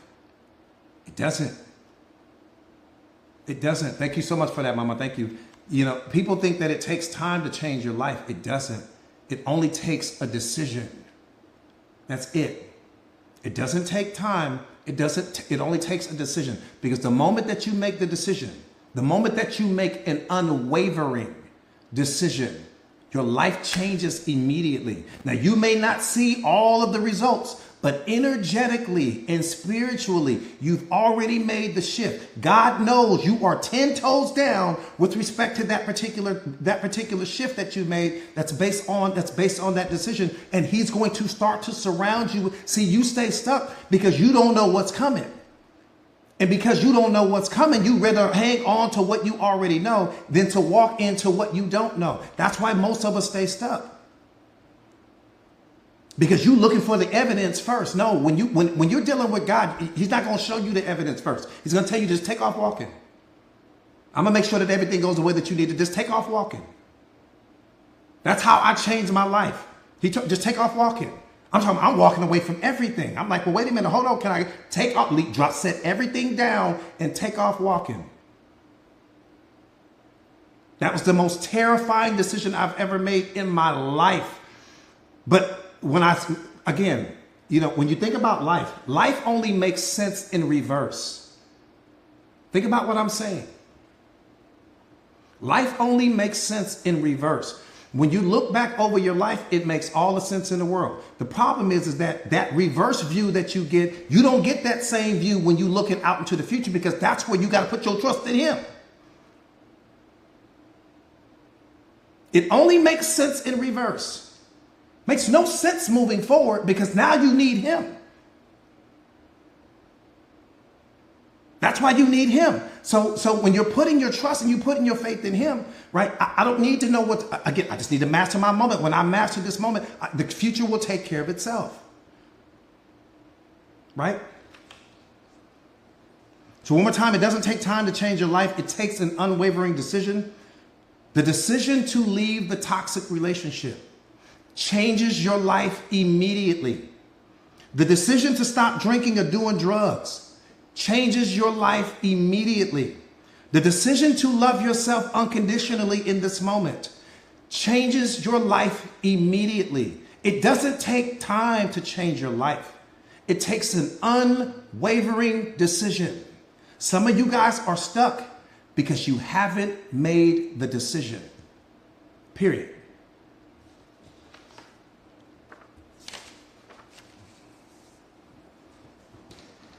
Period.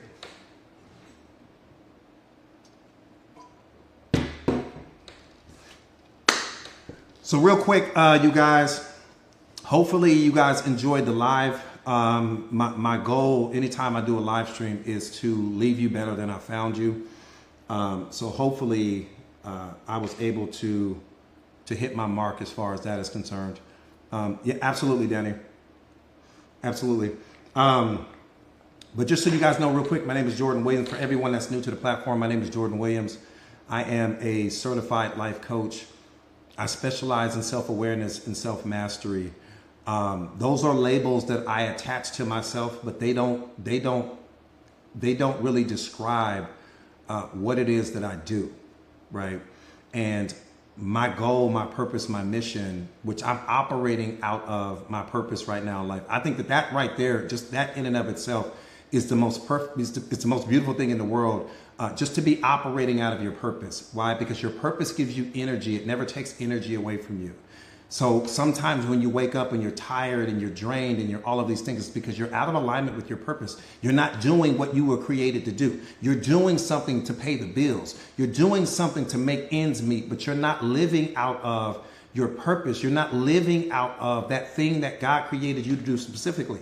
So right now in this moment, I'm doing what he created me to do. Guess what's happening right now? There's no suffering. there's peace, there's joy, there's happiness, there's unconditional love, there's bliss. Time disappears. When you're operating out of your purpose, you're not watching the clock. You're not waiting to see what time is everything going to be over with. You lose track of time. You lose track of everything because nothing else matters in that moment. Again, your purpose gives you energy. It never takes energy away from you. That's the number one reason how you know whether or not you're operating out of your purpose is it draining you? Is what you're getting up doing every single day, is it draining you? Does it increase you? Does it motivate you? Does it inspire you? I don't need to be pumped up. I don't need a motivational speaker. I don't need to go to a seminar. I don't need to do any of these things. Again, when you're operating out of your purpose, you jump out of bed excited. You jump out of bed happy. You jump out of bed like you did when you were a little kid. You couldn't wait to go and watch your little favorite cartoons on Saturday or Sunday or whatever the case may be. That's how I get out of bed every single day. That's what I want to help people to reach that place where, again, where there's no suffering and there's no depression and there's no unhappiness and there's no all of these things going on, where you're not on all of these medications and going to therapy and the psychiatrists and all of these other people. You just need to understand how you work.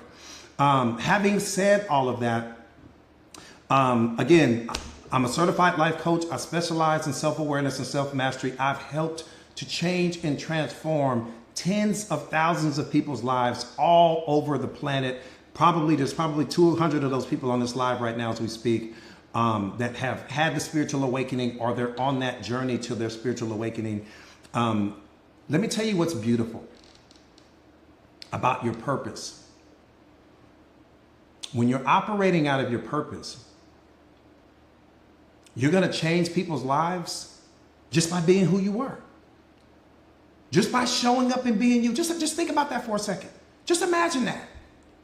Just imagine just waking up every single day being who you are. And waking up every single day being who you are is changing and transforming people. You become so powerful that people are changed and transformed that are not even in the same room with you.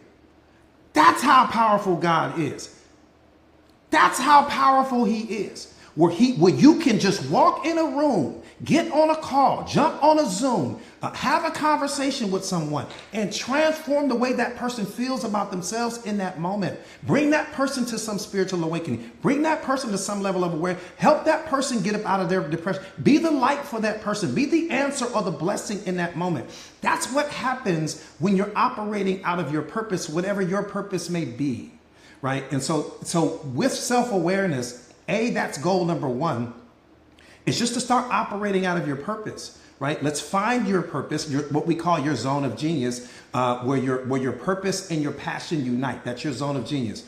Your purpose, your passion is for you. Your purpose is for others. Your purpose is what you give away, but your passion is for you. And so once you start operating out of that, again, you're the tree. And everything that you create is only the fruit to your tree. This is my fruit right now. This live stream is my fruit. I'm the tree though, but it's an extension of the fruit that I give away. So every single day I show away, I give away my fruit, just like a real tree. The fruit is never for the tree. The fruit is for the person passing by the tree.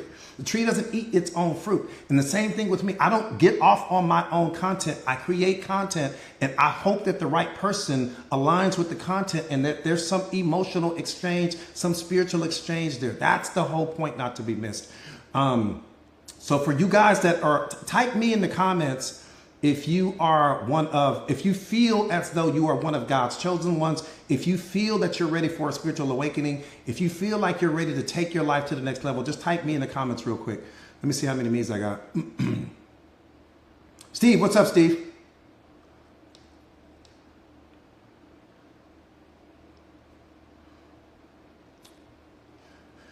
Okay, so just so you guys know real quick too, I'm also a best-selling author of this book, The Secret of Awareness, How Powerful Are You Ready to Be? If you want a physical copy of this book, you can get it on Amazon. The book is a bestseller. It's a game changer. It's part of what you're going to need for your spiritual awakening. So again, the book is available on Amazon. Here's a point not to be missed. So I've created a community. The name of the community is Mindset Masters. And Mindset Masters is just that. I'm going to teach you how to master your mindset. Not only how to master your mindset. Well, what's going to happen when I master my mindset, coach? No more depression. No more fear. no more anxiety, no more unhappiness, no more, no more projecting, no more programming and conditioning, no more ego. Because when you got to understand, when it comes to your spiritual awakening, the first thing that has to go is your ego. And so that's the first thing that we're going to have to tackle. Every single person is on a different spiritual journey because every single person has different programming and conditioning. It's important that you understand that. That's why you can't compete against someone else, because it's different programming and conditioning. Some people may have a spiritual awakening and it may only take them 30 days to get there. Some people, it may take them a year to get there. It's all different because it's all predicated on your trauma, on your childhood experiences, on the failed relationships, the breakups, the heartache, the obstacles, the roadblocks, everything you had to go through leading up to this moment. And we won't know that until we start diving into who you are.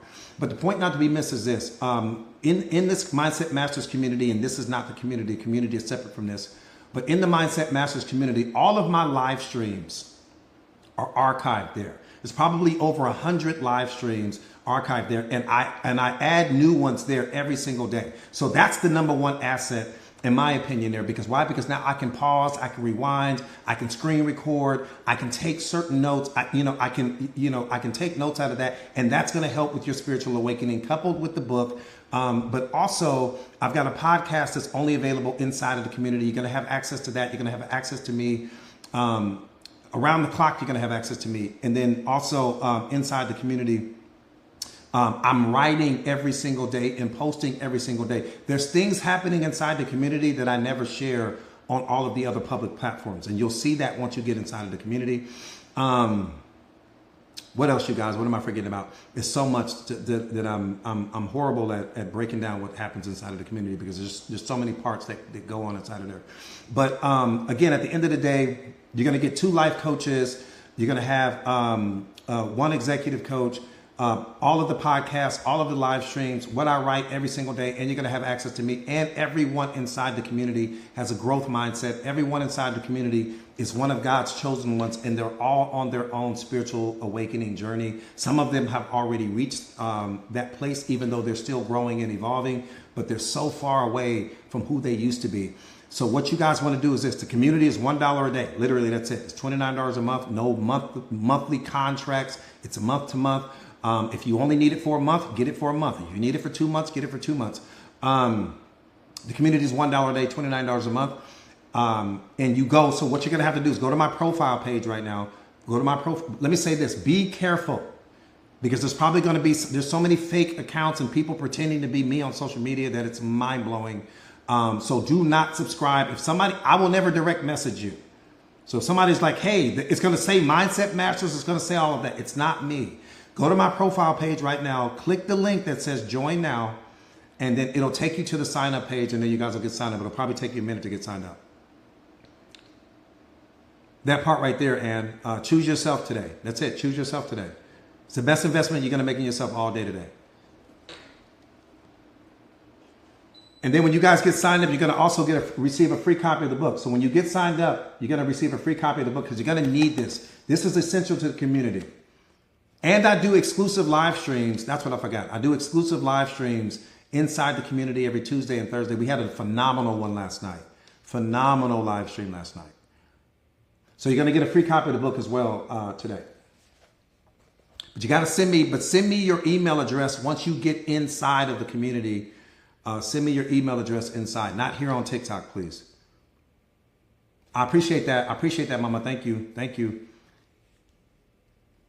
How do you know if you're ready for, what's that, sweetie? For this spiritual, yeah, ebook, Big Steve, ebook. Yeah, you're going to get a free copy because you're going to need it. You're going to need the book. Yeah, all of the live streams are kept inside of the community, so you'll never miss a live stream. Even if you don't catch me in the morning, you'll always catch it inside of the community. Okay, Jen, I love that. I love that. I love that, Jen. Thank you. Somebody asked a question about, how do you know if you're ready? I don't know if I understood the question correctly.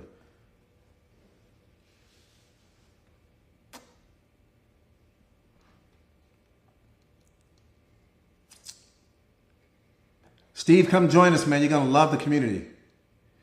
If you're ready, Jacqueline, if you're ready for what, sweetie? What exactly? I'm sorry.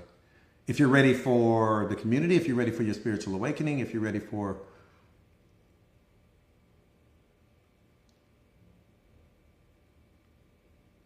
that part right there. Today marks the start of a new me. I love it. For spiritual growth, you're never not ready for spiritual growth. Your spirit, see, I'll tell you how you know, Jacqueline. I'll tell you how you know. Oh, good. Awesome. You just joined. I'll tell you how you know. Yeah, just go to the profile page and click the link, and then it'll take you there from there. But you can't do it from inside the community, so don't try to do it from inside this live. Jacqueline, let me tell you how you know. You don't find self-awareness. Self-awareness finds you. It's so important that you understand that. You do not find self-awareness. Self-awareness finds you. God, it will not allow you to experience this until he is ready for you to experience it. Now let me tell you what happened to me. In the beginning, as I'm learning, I'm so excited, right? I'm learning all of this powerful stuff and I'm trying to share it with this family member and share it with this friend and share it with this person that's close to me. Nobody took to it. No one took to it. Why? Because it wasn't for them. See, in every single family, there's only one chosen one. There's one chosen one in every single family. I could make the assumption that that person is you. I don't know that. But what I do know is in every single family, there's only one chosen one. And that chosen one is usually the one that was probably getting in the most trouble, the one that was doing this and doing that, and the one that everybody just didn't see it coming, right? There was that favorite kid or that favorite this or that favorite cousin or that favorite niece. No, they're not the ones. It's that one. And maybe you were that one. And here's what I also need you to understand. The size of your trauma is equal to the size of the gift that you carry. Everybody catch that? The size of your trauma is equal to the size of the gift you carry. So that pain that you carry lets me know that the gift that's inside of you is powerful. Because I was carrying,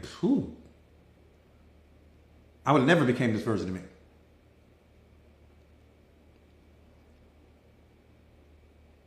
So don't look at, so when you look back, when you're looking over whatever it is you may have gone through, understand that when you're looking at whatever it is you may have gone through, you should be jumping up and down right now, especially if you're getting ready to start that process of your spirit. You should be jumping up and down right now, because whatever that gift is that you carry and whatever it is you went through in all of your yesterdays, that's whatever you've gone through is just the soil that your seed of greatness was planted in. That's it. That's all.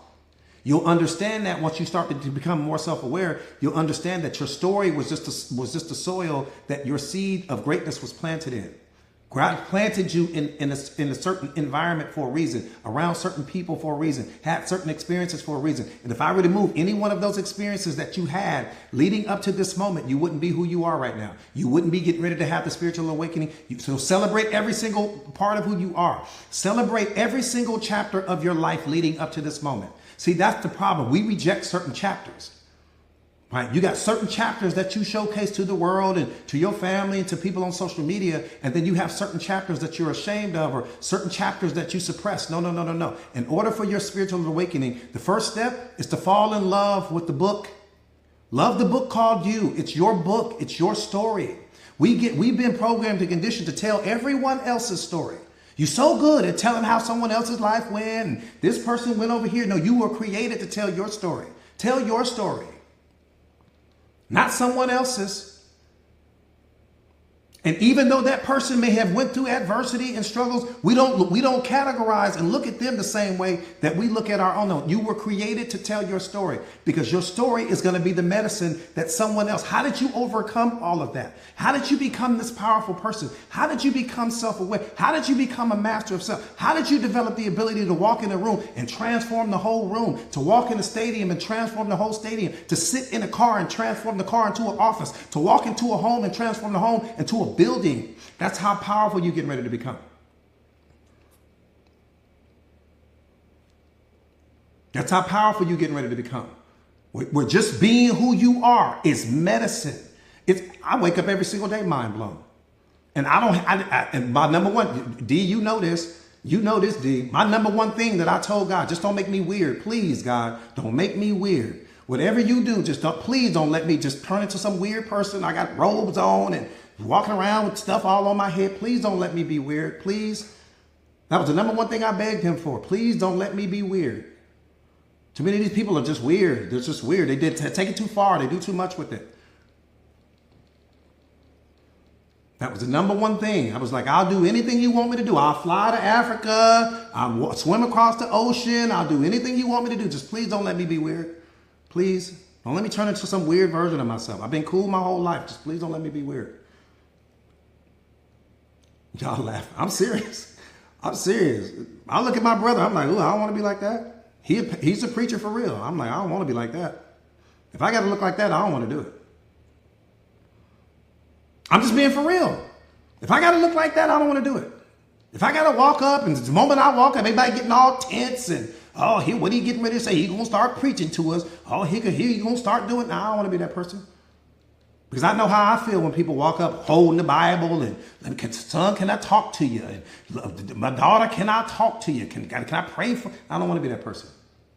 Leave people alone. People want to be left alone. So my whole thing was, let me just be who I am, right? Let me just do me. The people that are for me are for me. The people that are not. There's nothing I can do. Just wake up every single day and dance my dance, and be a reflection of him in my own way, in my own unique way. And that's exactly what I am. That's what he let me do. That's exactly what he's going to do for you. Just be who you are. Because everybody else is taken already. So you might as well be who you are. I appreciate that. I appreciate that.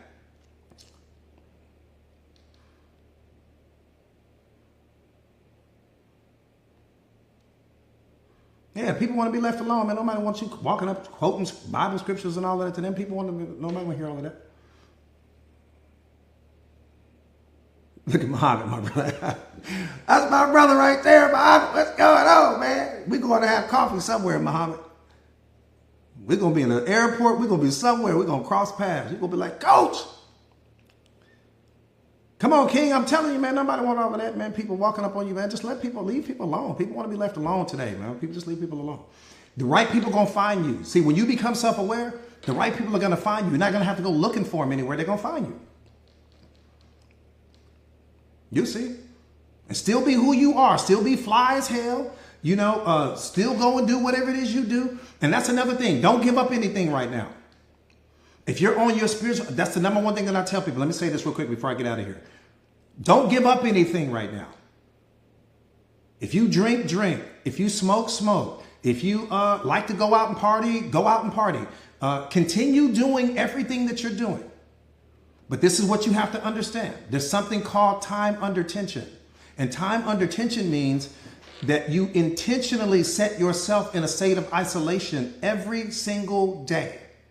Okay, that's what time under tension means. It means that you intentionally set yourself away from the crowds, away from your phone, away from the distractions, whether that be for an hour a day, 2 hours a day, whatever you can do. Okay, and then you just study the self-awareness, right? And let me tell you what's going to happen. Self-awareness is so powerful that it's going to melt all of the impurities off of you. When I'm coaching you, you're like, Coach, I smoke. So what? Coach, I drink.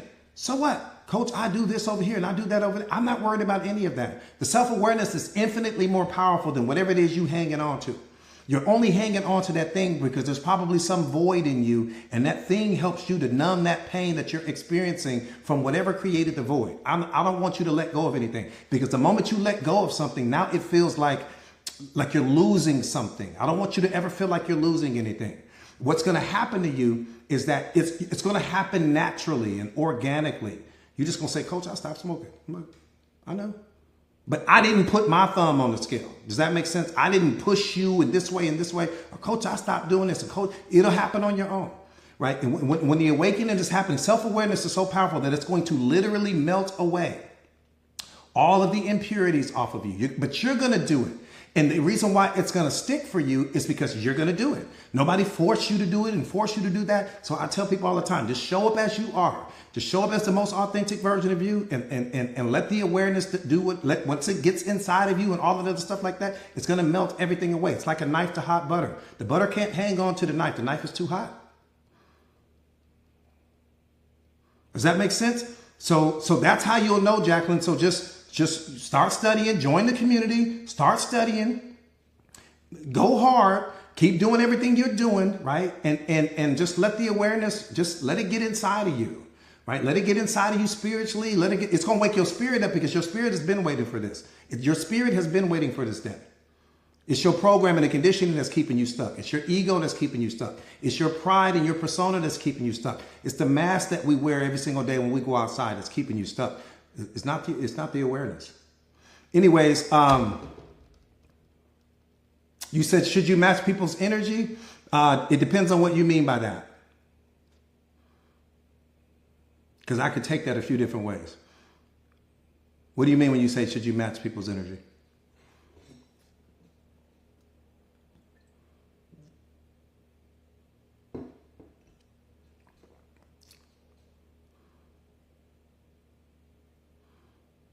I do have IG. I'm rarely on there. I'm rarely on any of these platforms. I only come on here to do my thing and then I get out of here. But yes, short answer is yes. I believe it's Mindset Masters on IG as well.